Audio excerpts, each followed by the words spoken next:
میں جہاد بھی کرتے تھے. تو اللہ کے نبی پوچھنے لگے اے القمہ کی ماں تمہارا بیٹا تمہارے ساتھ کیسا تھا؟ اب غور کیجیے، بتاؤ تمہارے بیٹے کا حسن سلوک تمہارے ساتھ کیسا تھا؟ تو القمہ کی ماں رونے لگی. القمہ کی ماں رونے لگے اور کہنے لگے یا رسول اللہ صلی اللہ علیہ وسلم میرا بیٹا میرے ساتھ اچھا نہیں تھا. یا رسول اللہ میرا بیٹا میرے ساتھ جوروں کے سر کا سلوک کرتا تھا، اپنی بیوی جیسا سلوک کرتا تھا. یا رسول اللہ صلی اللہ علیہ وسلم اس نے میرے ساتھ کوئی حسن سلوک نہیں کیا، اس نے میری خدمت نہیں کی، اس نے میرا دل دکھایا. تو اللہ کے نبی صلی اللہ علیہ وسلم اور کی ایک صحابی کی بات کر رہا ہوں جنہوں نے رات بھر اللہ کی عبادتیں کی، دن میں روزہ رکھے، اللہ کے راہ میں صدقہ کیے، اللہ کے راہ میں صدقہ کیے اور اللہ کے راستے میں جہاد کیے. اس صحابی کا واقعہ کہہ رہا ہوں. تو کہنے لگی ماں یا رسول اللہ میرا بیٹا میرے ساتھ اچھا نہیں تھا. تو اللہ کے نبی کہنے لگے اے القمہ کی ماں اگر تم اپنے بیٹے کو معاف کرو گی تو ان کی زبان سے کلمہ طیبہ جاری ہوگا. اگر تم معاف کرے گی تو ان کی زبان سے کلمہ نکلے گا، اگر تم معاف نہیں کرو گی تو انہیں کلمہ جاری نہیں ہوگا زبان سے. تو القمہ کی والدہ کہنے لگی یا رسول اللہ میں اسے ہرگز نہیں معاف کروں گی. ذرا غور کیجیے، جب بوڑھے بڑے لوگ ہوتے ہیں، بزرگ لوگ، ان میں ضد پٹ ہوتی ہے، وہ جلدی کوئی بات نہیں مانتے. تو اللہ کے نبی کہنے لگے اگر تم معاف کرو گی تو کلمہ جاری ہوگا. تو کہنے لگے یا رسول اللہ میں معاف نہیں کروں گی القمہ کو. تو اللہ کے نبی نے بلال کو حکم کیا اے بلال جاؤ القمہ کے اوپر لکڑیاں جماؤ اور لگا کر آگ لگا دو. القمہ کی بوڑھی ماں کہنے لگی یا رسول اللہ کیا میرے بیٹے کو جلا دیا جائے گا؟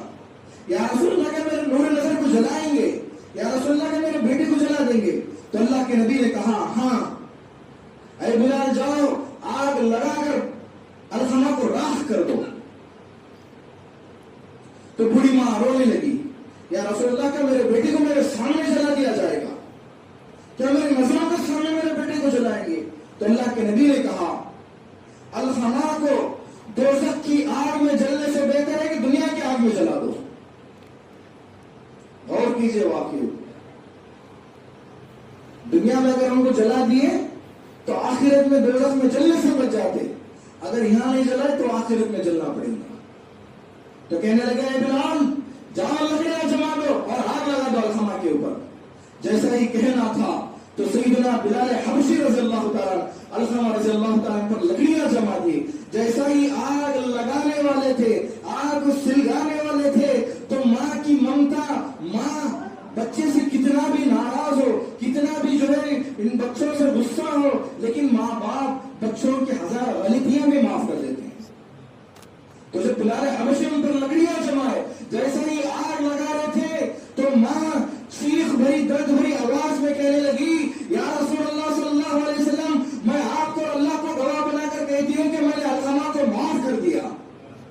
جیسا ہی یہ کہنا تھا القمہ کی زبان سے کلمہ طیبہ جاری ہوا لا الہ الا اللہ محمد رسول اللہ صلی اللہ علیہ وسلم.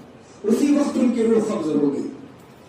غور کیجئے ماں باپ جب بندوں سے ناراض ہوتے ہیں، ماں باپ جب بچوں سے ناراض ہوتے ہیں، یہ کوئی عام آدمی کا واقعہ نہیں بتا رہا، صحابیوں کا واقعہ بتا رہا ہوں جنہوں نے رات بھر اللہ کی عبادت کی، دن میں روزہ رکھے، ساری زندگی اللہ کے راہ میں صدقہ کیے، ساری زندگی اللہ اس کے رسول صلی اللہ علیہ وسلم کے احکام پر عمل کیے، لیکن جب وہ ماں باپ کو ناراض کیے تو ان کے زبان پر کلمہ نہیں آ رہا تھا. اور کیجئے آج ہمارا عالم کیا ہے، ہماری حالتیں کیا ہیں. آج ہم ایسے دور سے گزر رہے ہیں، ماں باپ کی نافرمانی، ماں باپ کو جھڑکیاں دینا، ماں باپ کو برا بھلا بولنا. حد تو یہاں تک ہو گئی کہ آج کل کے نوجوان بچے ماں باپ کی بات سے زیادہ دوستوں کی بات کو یقین سمجھتے ہیں. ماں باپ کو گرا دیے، ماں باپ کی بات کو انکار کر دیے، ماں باپ کو چھوڑ دیے، ماں باپ کی باتوں سے زیادہ دوستوں کی باتوں کو سننے لگے، دوستوں کی باتوں کو اہمیت دینے لگے۔ ماں باپ گھر پہ رہتے ہیں، جب بچہ گھر کو آتا ہے تو کہتے ہیں کہ بیٹا فلانی چیز لاؤ، فلانی جگہ جا کے آؤ، بچے کہتے ہیں کہ بعد میں لاؤں گا۔ جیسا ایک دوست کا فون آ گیا، اٹھ کر گھر سے باہر چلے گئے۔ دوستوں کی باتیں اتنی اہم ہو گئی، دوستوں کے ساتھ زندگی جینا اتنا اہم ہو گیا۔ غور کریے، اگر آپ خدا کی قسم، اگر آپ نمازی ہے 5 وقتہ، اگر آپ زندگی بھر روزے رکھے، اگر آپ حاجی ہے، اگر آپ اللہ کے راستے میں مسجد بھی بنا دیے، اگر تمہارے ماں باپ تمہارے سے ناراض ہے، تم چاہے 50 سال کے نمازی ہو، تم چاہے 100 سال کی عبادت گزار بھی کیوں نہ ہو، اگر ماں باپ تمہارے ناراض ہے تو اللہ اس کے رسول بھی تمہارے سے ناراض ہے۔ تمہاری نمازیں بیکار، تمہارے روزے بیکار، تمہارا حج بیکار، تمہارا اللہ کے راستے میں مسجد بنانا بھی بیکار۔ ماں باپ کو خوش کرو، ماں باپ کی خدمت کرو۔ یہاں تک فرمایا گیا، غور کیجئے، 70 اولیاء کرام ایک طرف، 70 اولیاء اللہ ایک طرف، جیسا کہ پیران پیر، محبوب سبحانی، خندیل نورانی، سیدنا شیخ عبد القادر جیلانی رضی اللہ تعالیٰ نے ایک طرف، خواجہ غریب نواز ایک طرف، اور جو خواجہ بند نواز ایک طرف، جتنے بھی اولیاء ہیں، بڑے بڑے اولیاء، 70 اولیاء ایک طرف، ماں کو ایک طرف رکھو، 70 اولیاء کو سیدھی طرف بٹھاؤ، ماں کو ایک طرف بٹھاؤ، 70 ولیاء مل کو تمہارے واسطے دعا کریں گے، تمہاری ماں تمہارے واسطے دعا کریں گے، 70 اولیاء بھی تمہارے واسطے دعا کرے، ادھر ماں بھی دعا کر رہی، 70 ولیوں کی دعا سے پہلے اللہ تمہاری ماں کی دعا کو قبول فرماتا ہے۔ اولیاء اللہ کی دعاؤں سے پہلے ماں کی دعا قبول ہوتی ہے، اولیاء اللہ کی دعاؤں سے پہلے ماں باپ کی دعائیں قبول ہوتی ہے۔ یہ کس لیے؟ میں اس لیے کہہ رہا ہوں، بہت سارے حضرات ایسے بھی ہیں ماں باپ کو ناراض کر کر اولیاء کے پاس جاتے ہیں۔ بے شک اولیاء اللہ کو ماننا یہ ہمارا عقیدہ ہے، ہم اہل سنت والجماعت کے ہیں، ہم اہل بیت سے محبت کرتے ہیں، ہم جو عاشقان مصطفیٰ ہیں، ہم غلامان مصطفیٰ ہیں۔ میں اسی لیے بتا رہا ہوں، اگر ماں باپ کو ناراض کر کے آپ چاہے کسی اولیاء کے پاس جاؤ، کسی پیر صاحب کے پاس بھی جاؤ، لیکن خدا کی قسم ماں باپ کو راضی کر کر جاؤ، ماں باپ کو ناراض کر کر جہاں بھی جاؤ گے ساری دنیا کے سامنے بھی جھک جاؤ، لیکن خدا کی قسم کامیابی نہیں ملے گی۔ اگر ماں باپ کی دعائیں تمہارے ساتھ ہیں تو دنیا بھی تمہاری کامیاب ہوگی، آخرت بھی تمہاری کامیاب ہوگی۔ یہ ہے ماں باپ کی دعائیں، یہ عظمتیں۔ اور اگر بچہ نافرمان ہے، بھلے ہی وہ حافظ کیوں نہ ہو، وہ عالم کیوں نہ ہو، وہ مفتی کیوں نہ ہو، اگر ماں باپ کو اس نے تکلیف دی، ماں باپ کا اس نے دل دکھایا، تو خدا کی قسم اس کی عبادتیں بیکار، اس کا علم بیکار، اس کا خدمت کرنا بیکار۔ اگر ماں باپ کو خوش کیا اس نے، ماں باپ کو، اس ماں باپ کی خدمت کی، ماں باپ کو مسکرا کر ایک دفعہ بھی دیکھ لیا، تو اللہ کے نبی فرماتے ہیں ماں باپ کو مسکرا کر دیکھنا بھی اللہ ایک حج کا ثواب عطا فرماتا ہے۔ غریبوں کا حج یہ ہے، حاجی جب حج پر جاتے ہیں، اللہ اگر کسی کو دولت دیا، وہ دولت کی وجہ سے حج کرتے ہیں، اگر اللہ دولت نہیں دیا تو میں کہتا ہوں اپنے ماں باپ کی خدمت کرو، اپنے ماں باپ کی تعظیم کرو، اپنے ماں باپ کی تکریم کرو۔ ماں باپ کو اگر مسکرا کر دیکھو گے تو بھی اللہ تمہیں حج کا ثواب عطا کرے گا۔ اور معزز سامعین کرام، اللہ کے نبی صلی اللہ علیہ وسلم نے فرمایا الجنت تحت اقدام الامہات، ماں کے قدموں کے نیچے جنت ہے۔ جنت کہاں ہے بتائیے آپ؟ ماں کے قدموں کے نیچے ہے۔ آباؤکم ابواب الجنہ، تمہارے باپ جنت کے دروازوں میں سے بیچ کا دروازہ ہے۔ باپ کیا ہے؟ جنت کا دروازہ ہے۔ ماں کیا ہے؟ جنت ہے۔ آپ غور کریں، جنت کون ہے؟ ماں ہے۔ اگر آپ ماں کو راضی کر دیے، جنت مل گئی۔ اب مثال دیتا ہوں، باپ جنت کا دروازہ ہے۔ اب مثال کی طور پہ یہ مسجد ہے، مسجد کو قفل لگا ہوا ہے، اب آپ نماز کے لیے آئے، مسجد بند ہے، کیا آپ اندر آ نماز پڑھ سکتے؟ اندر آ سکتے؟ نہیں آ سکتے۔ جب تک مسجد کا دروازہ نہیں کھلتا، جب تک کوئی بھی اندر نہیں آ سکتا۔ اگر آپ ماں کو راضی کر لیے، اگر باپ کا بھی دل دکھائے، خدا کی قسم تمہارے کو جنت مل گئی، مسجد تو مل گئی، مسجد کے اندر آئے، لیکن مسجد کے پاس آئے، مسجد کے اندر نہیں آ سکتے۔ کس لیے؟ دروازہ بند ہے، باپ کو دروازہ ہے۔ اگر باپ کو بھی اگر ناراض کر دیا، خدا کی قسم وہ جنت کا دروازہ تمہارے واسطے بند ہے، تم جنت میں نہیں جا سکتے۔ تو اسی لیے ماں کا مرتبہ کیا ہے؟ ماں ماں کے قدموں کے نیچے جنت ہے. باپ جنت کا دروازہ ہے. جنت کی بھی حفاظت کرو, دروازے کی بھی حفاظت کرو. اگر یہ دونوں راضی ہو جائیں گے, خدا کی قسم قیامت کے دن جنت بھی تمہارے سامنے ہوگی, دروازے بھی کھل جائیں گے اور تم جنت میں چلے جاؤ. اگر آپ نمازی ہو, نیک ہو, متقی پرہیزگار ہو, اگر ماں باپ کی نافرمانی کیے, ماں باپ کو ناراض کرے, قیامت کے دن اللہ تعالیٰ تمہاری نمازیں, تمہاری عبادتیں, تمہاری نیکیاں تمہارے منہ پر مارے گا اور کہے گا کہ تیرے ماں باپ تیرے سے ناراض ہے. ان کی ناراضگی میں میں ناراض ہوں. ماں باپ کی ناراضگی میں اللہ اس کے رسول کی ناراضگی ہے, ماں باپ کی خوشی میں اللہ اس کے رسول کی خوشی. تو معزز سامعین کرام, ماں باپ کا مرتبہ یہ ہے. ماں باپ کی دعائیں کیا ہے پتہ ہے آپ کو؟ باپ جب بیٹے کے حق میں دعا دیتا ہے, اللہ تعالیٰ باپ کا مرتبہ اتنا بلند کر دیا. جب باپ بیٹے کے واسطے دعا کرتا تو جیسا پہلے انبیاء اکرام آدم علیہ السلام, موسیٰ علیہ السلام, ہارون علیہ السلام, ادریس علیہ السلام, شعیب علیہ السلام, شیس علیہ السلام, سلیمان علیہ السلام, نوح علیہ السلام, جس طرح نبیاں اپنی امت کے واسطے دعا کرتے تھے, اللہ ان کی دعا کو فوراً قبول کرتا تھا, اسی طرح باپ اگر بیٹے کے حق میں دعا کرتا ہے تو اللہ تعالیٰ نبیوں کی طرح اس کی بھی دعا قبول فرماتا ہے. باپ کی دعا میں وہ اثر ہے.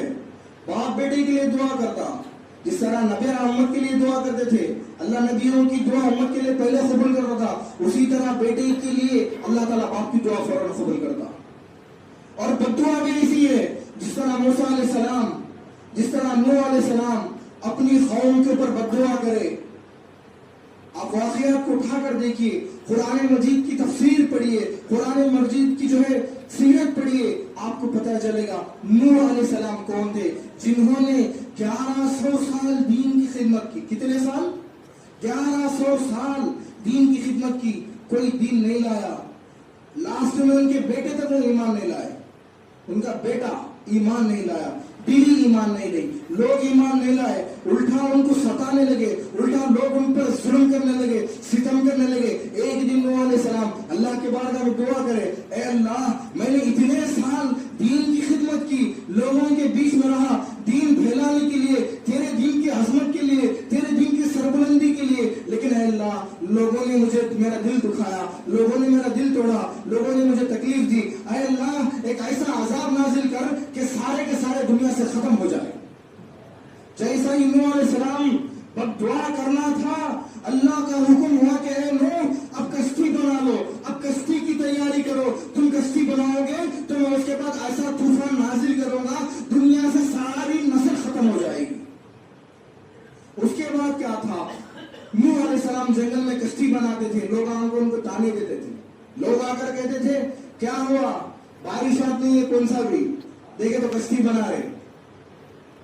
کیا ہوا, ادھر پانی نہیں, کیا بھی نہیں, تم کشتی کیوں بنا رہے, یہ دیوانے ہو گئے. لوگ ایسی طرح کی باتیں کرنے لگے. جب نوح علیہ السلام کشتی بنائے تو خدا کا حکم آ کے نوح کشتی میں بیٹھ جاؤ اور سارے جانوروں کو بھی بٹھاتا رہو, جو بھی ایمان لائے ان کو بٹھاؤ, جو ایمان نہیں لائے ان کو مت بٹھاؤ. تو جیسا ہی نوح علیہ السلام کشتی میں بیٹھنا تھا, اللہ تعالیٰ کی طرف سے طوفان نازل ہوا, ایسی بارشیں ہونے لگی, ایسی بارشیں ہونے لگی, زمین ڈوبنے لگی, گھر ڈوبنے لگے, سارے فصلیں برباد ہونے لگی, پوری دنیا تہس نہس ہو رہی تھی, سب پانی میں بڑھنے کو جا رہے تھے. نوح علیہ السلام کی کشتی جب جا رہی تھی, نوح علیہ السلام کا بیٹا سامنے ڈوب رہا تھا, ان کا بیٹا ان کے سامنے ڈوب رہا تھا. کہنے لگا کہ ابا مجھے بچا لو, ابا مجھے بچا لو, میں مر جاؤں گا. اور کہنے لگا کہ نوح علیہ السلام بولے کہ تو ایمان نہیں لایا, میں تجھے نہیں بچا سکتا. حالانکہ بیٹا باپ کو پکار رہا ہے کہ مجھے بچا لو, لیکن نوح علیہ السلام کہنے لگے کہ بیٹا میں تجھے نہیں بچا سکتا, تو نے اللہ کی نافرمانی کی, تو نے اس خدا پر ایمان نہیں لایا, تو میں تجھے کیسے بچا سکتا ہوں. تو بیٹے نے کہنے لگا ابا میں اب ایمان لاتا ہوں, مجھے بچا لو, اب میں ایمان لاتا ہوں, مجھے بچا لو. تو باپ کہنے لگے اب تیری جان جاری, جان بچانے کے واسطے ایمان لاتا ہوں ہوگا, اسے ایمان نہیں کہتے. جان بچانے کے لیے ایمان نہیں لاتے, جان بچانے کے لیے انسان ہر چیز کر سکتا ہے, لیکن اللہ کہتا ہے کہ ایمان لانے میں زبردستی نہیں ہے. انسان دل و جہان سے ایمان لائے گا تو اللہ تعالیٰ اس کے ایمان کو قبول فرمائے گا. اب